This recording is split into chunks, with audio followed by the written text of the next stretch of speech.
Good morning, we're live. So we might have some friends from DC following us today.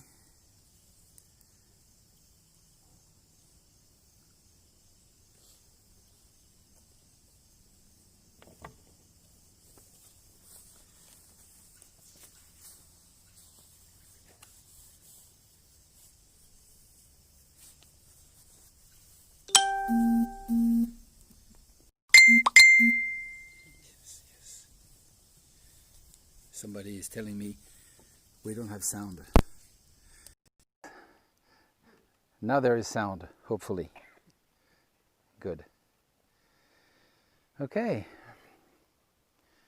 So, or maybe you want to say good morning? Good morning. Okay. Good morning to everybody. Let's go back, beautiful face. I moved a little bit on the side so that you can see the Buddha here when you meditate, so you're just like, don't look here, so you won't be too disturbed.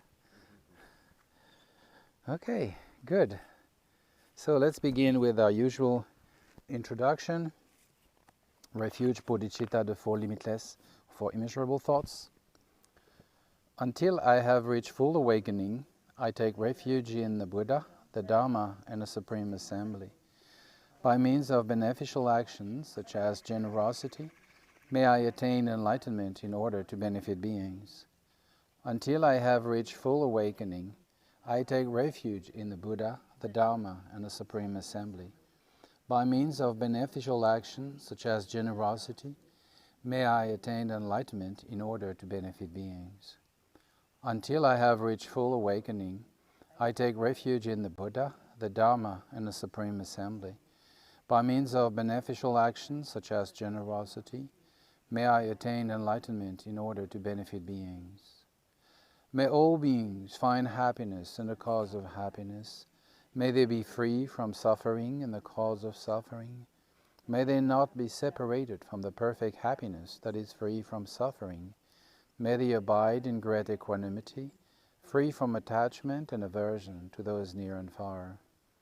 May all beings find happiness in the cause of happiness. May they be free from suffering in the cause of suffering. May they not be separated from the perfect happiness that is free from suffering. May they abide in great equanimity, free from attachment and aversion to those near and far. May all beings find happiness in the cause of happiness. May they be free from suffering in the cause of suffering. May they not be separated from the perfect happiness that is free from suffering. May they abide in great equanimity, free from attachment and aversion to those near and far.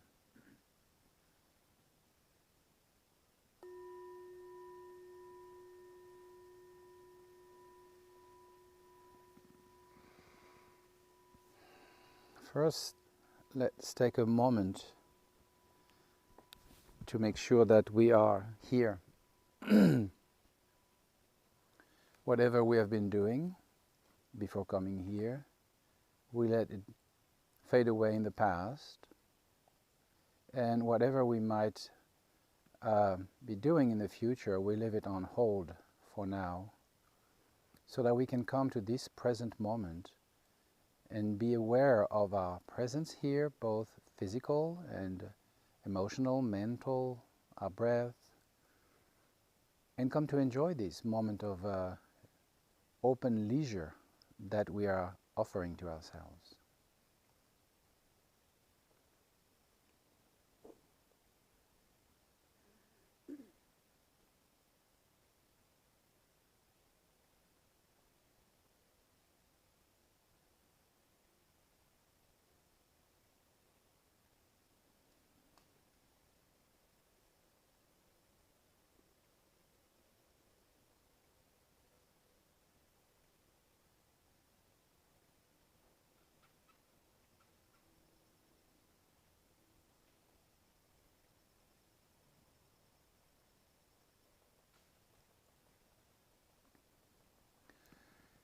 Now that we are in a good disposition to notice what is, we are going to first pay attention to our posture.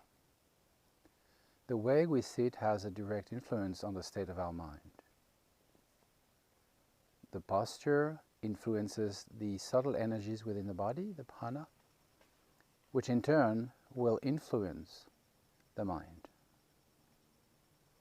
So first we notice the contact with the earth, whether we sit directly on the ground or on a chair.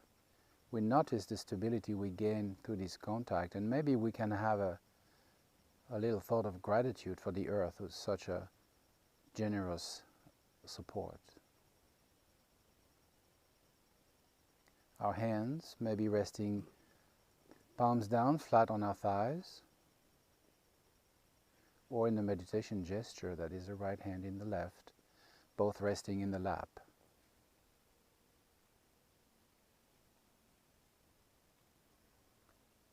Our shoulders are slightly outstretched, and that helps us to keep our back straight, yet without unnecessary tension.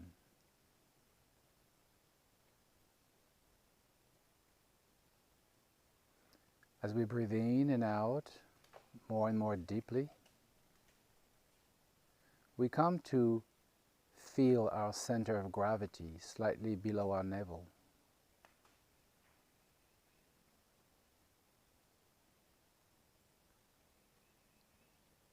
Our chin is slightly tucked in, but we make sure our neck is not stiff.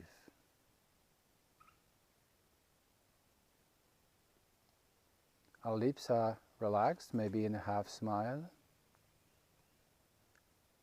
Our teeth are also relaxed, and our tongue is lightly touching the palate.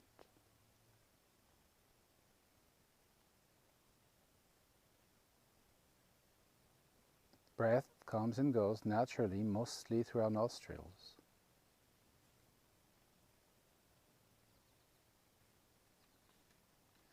Our gaze is directed straight ahead, slightly downward, in a soft and open vision of what is in front of us. This being said, if you find it more comfortable to keep your eyes closed, please do so.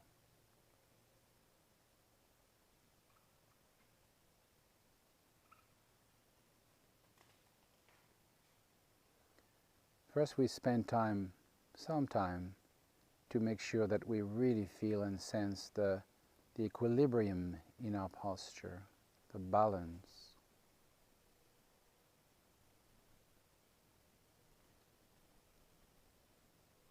Then we can pay attention to what we sense through our sense gateways, or what arises as a mental event, a thought, memory in our mind. A lot of them will come and go, and they shouldn't be considered as enemies that we need to suppress violently, but we don't need to play with them endlessly either.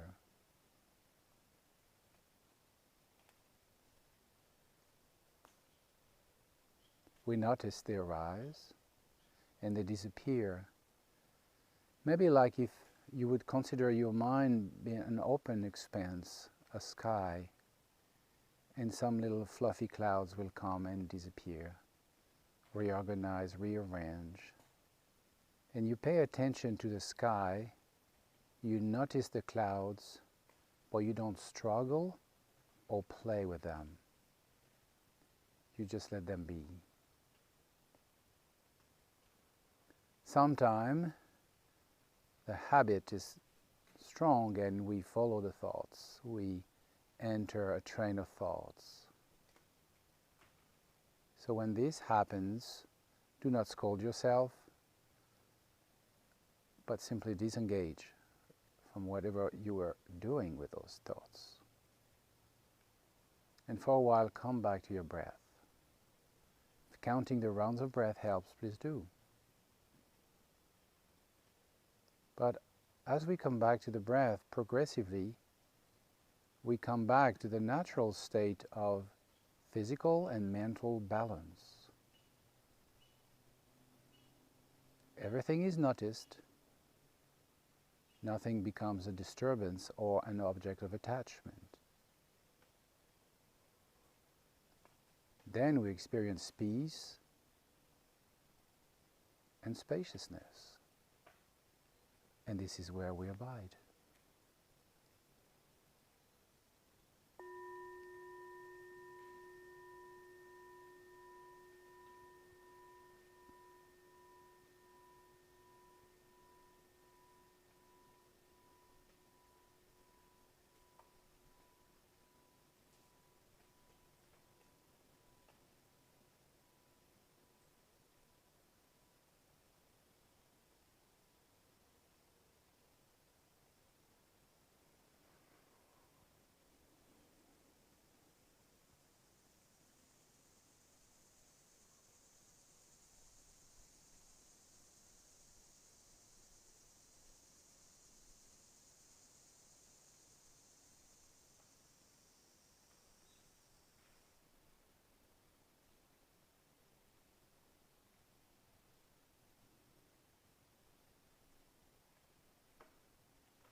Feel free to move a bit if you need. Stretch, stand up.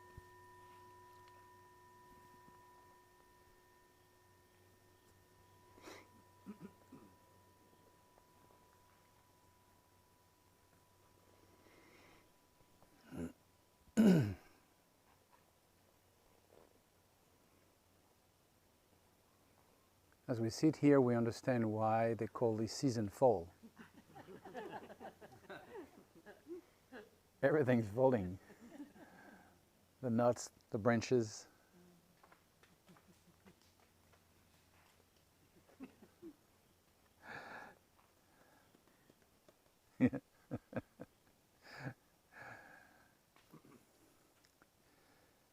We human, and I suppose we can extend this to animals, we're all looking for the same thing. We're looking for some form of peace. You can call it peace, you can call it happiness, you can call it contentment, you can call it security, ease, whatever you want, you know. They're sort of like, you know, epithets of what we're, you know, trying to achieve. And this is fine. This is really totally legit. The difficulty is not in the fact that we want this. The difficulty is we don't know how to achieve it.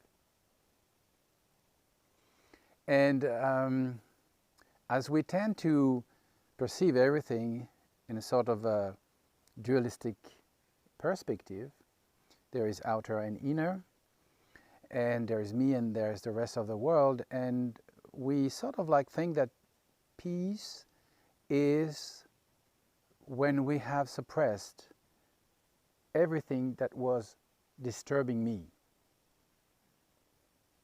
everything that was creating actually the opposite of what I'm looking for. So we have objectified peace as something that depends on very much on the absence of disturbing outer circumstances. And so our quest for peace becomes very violent, because you can summarize it and shut up, you all. You know, there's a lot of violence. So how can you find peace when your mind is in a constant battle?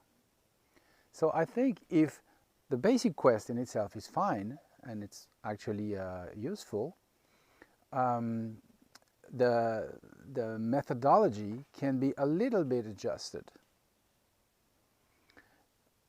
Peace is the result of wisdom, that is the mind that comes to know itself, and the mind that knows itself to the extent of understanding why we'll build up this myth of a dualistic perspective,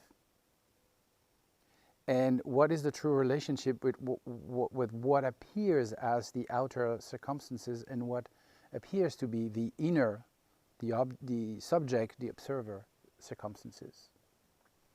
Once we know this, we know that we cannot find a sustainable, lasting peace only by controlling outer events. You know, if only I had this, if only this one and that one was not, you know, acting the way they do, if only, if only, if only. That's our mantra, okay? And then even when we achieve peace, it is based on these premises, it is very fragile. You know, let's say you come here and it's really nice and, oh, it's kind of like the perfect picture, it's very bucolic, very nice, and then clonk, clonk, clonk, these things fall all around, you know, and then suddenly you're afraid, you know, like, oh, maybe, do you have a tree above my head? Maybe a branch will hit me, or maybe, you know, so you start not liking very much this thing. So you want to go inside, but inside there is the coffee machine, remember? When we meditated? There's always somebody before the session that would find it was a great idea to turn on the coffee maker. You know, and or people who come a little bit late and then walk in as everybody's almost reaching enlightenment and disturb everybody, you know. So even inside you don't find this. So actually, whether outside or inside, it doesn't really matter, because it's not an external thing. It's an inner quality that comes from the mind, that is not dependent on outer circumstances to find peace, that has been objectified at having a certain format, a certain quality, a certain expression, and so on, but a mind that knows itself. And so this is basically what we do with meditation. You know, we, as we say as an introduction, may all beings be happy and have the cause for happiness. So we're part of all beings, right? So that includes us. So that's our intention. And then we sit, and we find that, to begin with, sometimes, that there's a lot of noise. More noise actually inside than outside. And even if outside is very silent, then inside is tumultuous.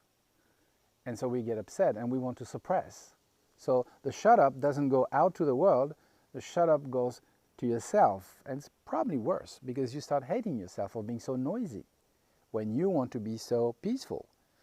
So it's kind of a duality. In the duality, you start having a love and hate relation with yourself as you meditate, you know. So you come to realize that this is ridiculous, you know. So with the help of instructions, you know, you come to see that the peace in meditation is not coming from the suppression of phenomenal perceptions or thoughts, sense perceptions, reactions inside, but from stepping back and not trying to suppress them, and of course not play with them as if they were the solution to all our problems, that we could fix it, you know. So we step back. So we pacify not the flow, not the presence of sounds, smell, touches, all the different experiences.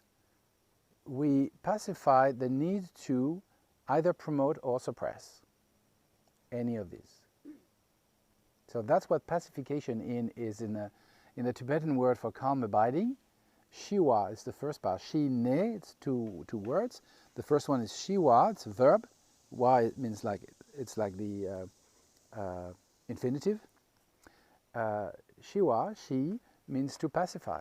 What we pacify is not the outside movement, it's the inside attempt to organize, control, suppress, whatever, in order to achieve the goal, the fantasy we have of what peace would be.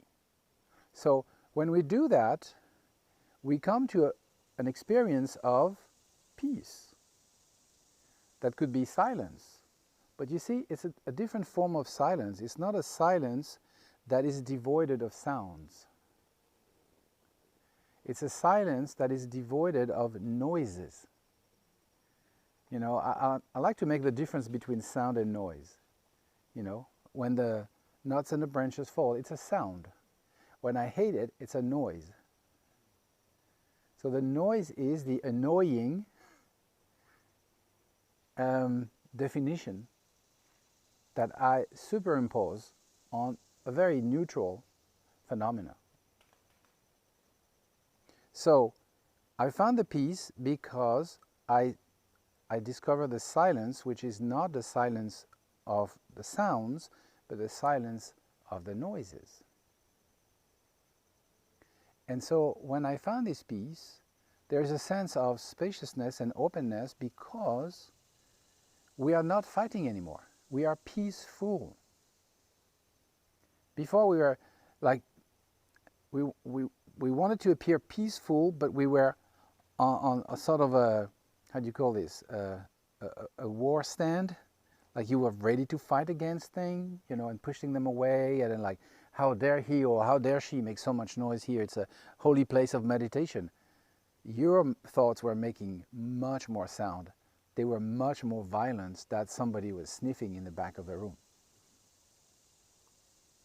And it's just seasonal flu, it's not COVID, so relax. Okay, so you can drop all this. You know, your shield, your spear, drop it. you know. And that is the sense of liberation. Liberation literally means the freedom, the lightness that you experience when you've dropped, let go of what you were carrying. You've, liberated your mind from this unnecessary load. So that's where you find peace. And actually, when you are really abiding, so that's the second part of the Tibetan word shine, nepa, it's a verb. Also, the pa is the infinite tense, infinitive. Nepa, ne, means to abide. Abide means to be with it. You're not going anywhere, you're not trying to make it better, you just thoroughly experience it. Without even creating a form of attachment, because frankly there's nothing to be attached to here. It's just a result of you not being so agitated. So there is nothing to be attached to. It's just a natural state. We are attached to things that we want to hold because we're afraid they might go. That's what attachment is. But here, it's the natural state of your mind. So it's inbuilt. It's never going to go unless you cover it up with your own agitation. Would it be agitation to be peaceful? And so when you come to this experience, then you begin to be really more and more able to tap into your inner wealth, your innate qualities, the peace, the wisdom, discernment, and also love and compassion, benevolence. They're all here. We were just not tuned to the proper wavelength because we were busy being enlightened. We were very busy achieving peace. And so when we forget the goal, it's kind of like strange to say that, like, yeah, make the wish to reach enlightenment, then forget it. Forget your intention. And more particularly, forget the way you have devised what enlightenment should be. Because that will be the major obstacle on your way to finding the true and natural state of your mind. As the great Zen master Suzuki Roshi said, this very mind is the Buddha. And my teacher Genren Rinpoche used to say, don't go out in the forest to find it. It's at home. Don't go out in the wilderness of the jungle of your thoughts and concepts to find it. It's at home. So when we cultivate this calm, that is non-invasive, there is no sort of coercive will to control. When you pacify this, you find peace and you abide there. And then progressively, things will become clearer. Things, that is, what is the true nature of the mind? What is the nature of the phenomena I perceive? What is the nature of the subject that I call me that perceives the phenomena? All of this become obvious because the dust has settled. All the agitation about, I want peace, drop down, and then you find it. And so when that becomes sort of like more than just a instantaneous epiphany, and it comes back again and again, whether you sit or if you walk or whatever you do, then you are in a good position because you can connect with your inner wealth, and so you don't have to look for the outer wealth. The outer wealth quest, endless quest, is just a methadone. It's just a substitute for your lack of connection with your inner wealth, the absence of connection with your inner wealth. So you need to sort of find an ersatz, to find a replacement. And it just doesn't work. And so you are frustrated and you need more. And this is endless. So you never find peace.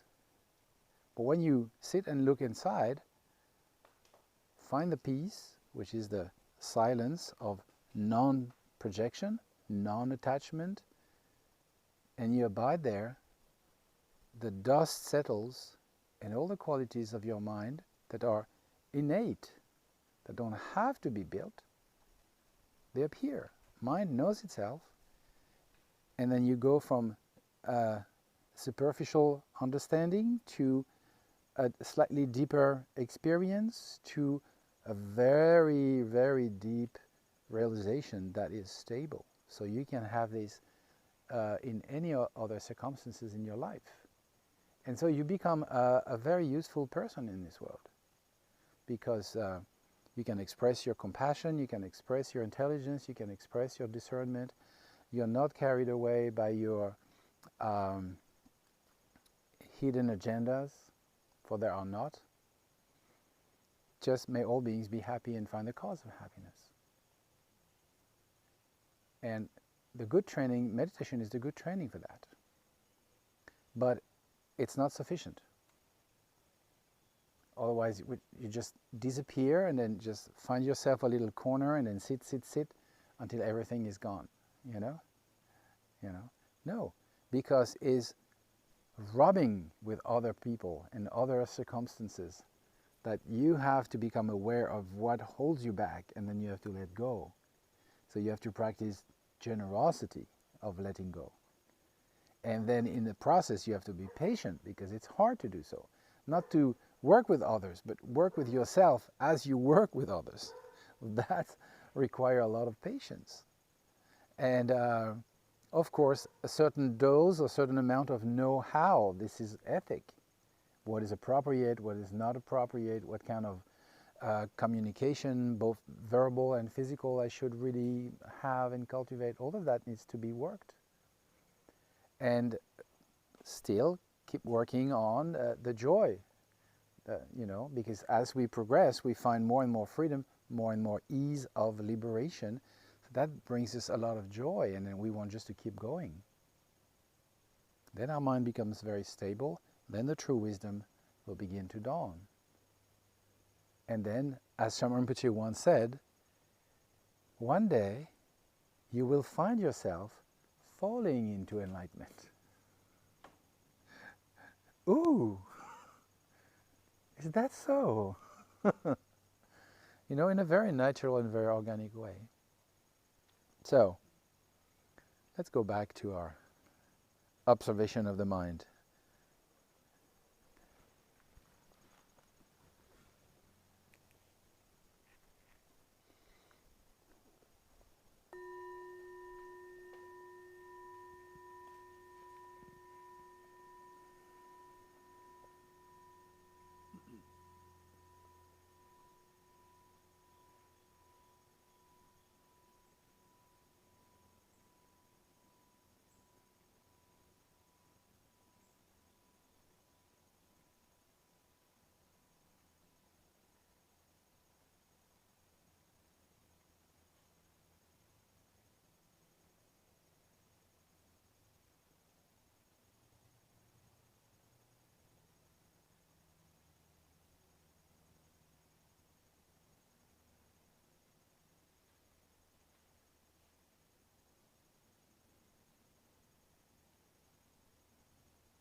To conclude this session of meditation, let's share the quality and the merit with everyone. Through this merit, may I attain true omniscience. Then, having overcome all harmful, destructive forces, may I liberate sentient beings from the ocean of existence and its turbulent waves of birth, old age, sickness, and death. May the most precious mind of awakening that has not yet dawned now rise. Once arisen, may it never decline, may it continue to increase evermore.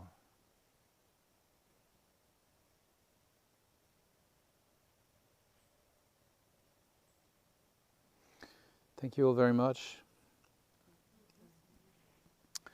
And so, hello. That's the end of our Sunday meditation. Annette, Melanie, were with us. So, hi. And Olivier and les Français sont représentés. Bonjour, Barbara. Voilà, je vous souhaite une bonne fin de journée pour vous en Europe, et puis a very good day for you today here on this side of the world. Okay, you take care. Bye.